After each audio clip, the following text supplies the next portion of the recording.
اسے ایک دم سے ہر شے سے، ہر ایک رشتے سے، ہر ایک یاد سے خوف آنے لگا، ہر اس آواز سے جو اس سناٹے میں اس کے آس پاس گونجنے لگی تھی، ہر وہ بات جو اسے یاد آنے لگتی تھی۔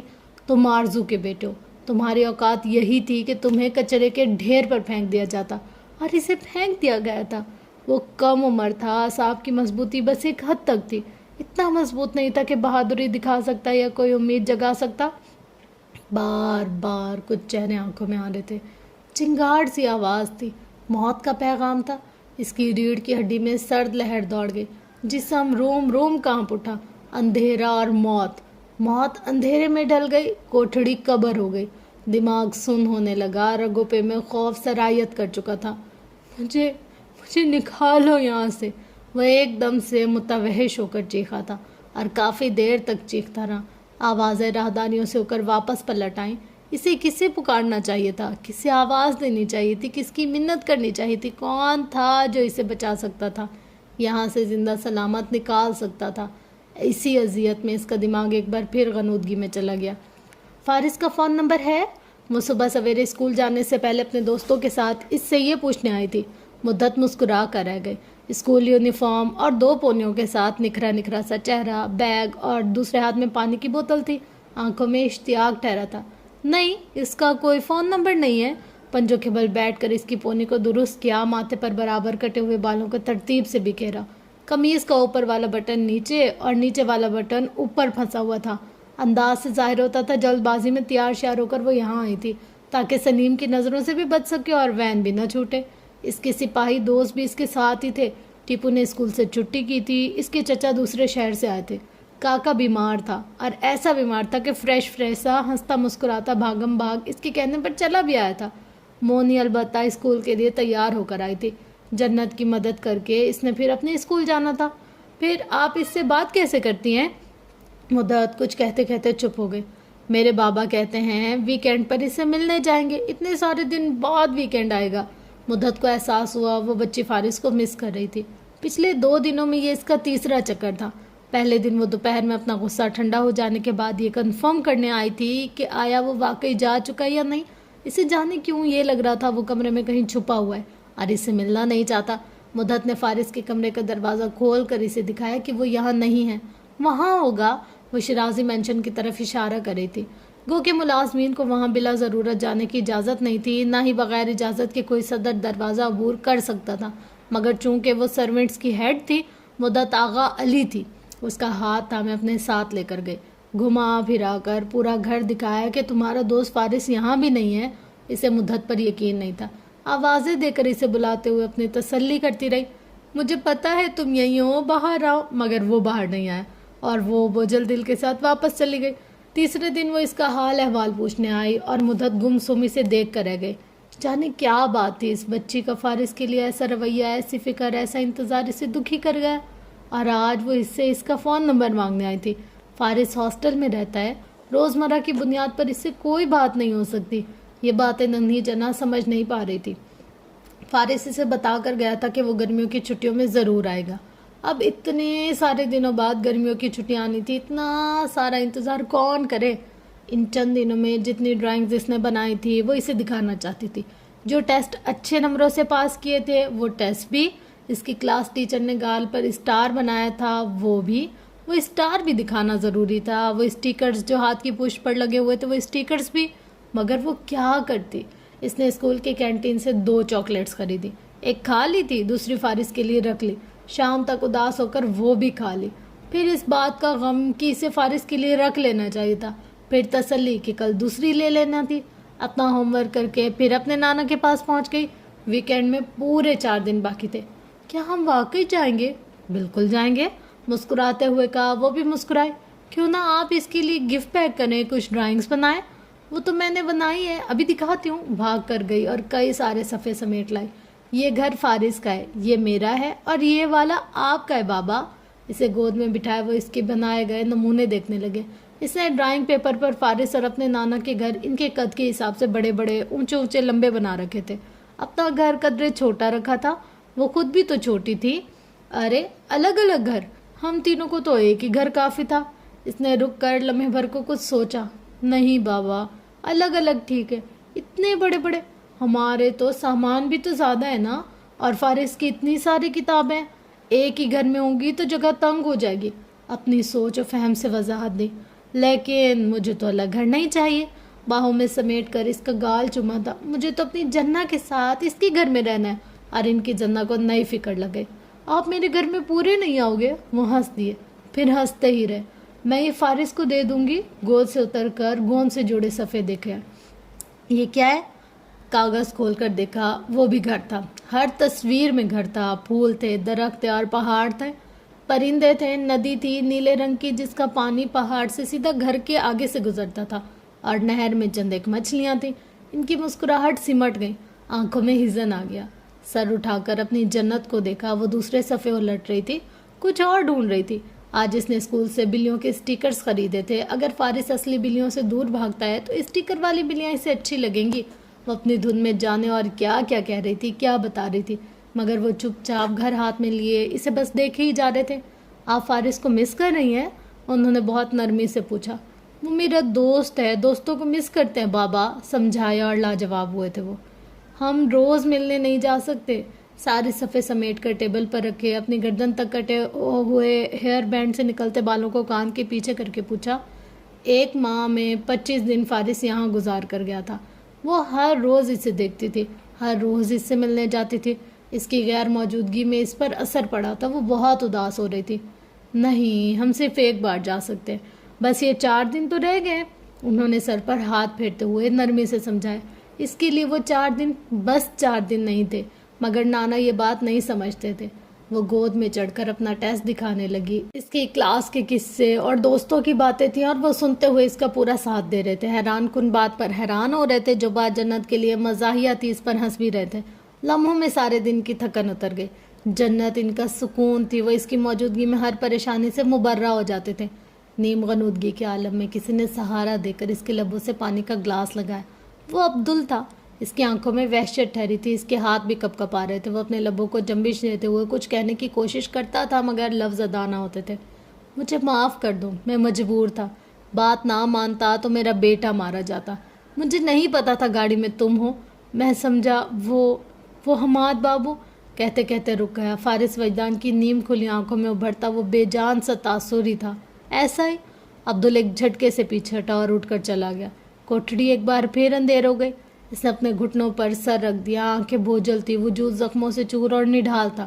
جو تھوڑی بہت سکت تھی وہ چیخنے چلانے میں ختم ہو چکی تھی۔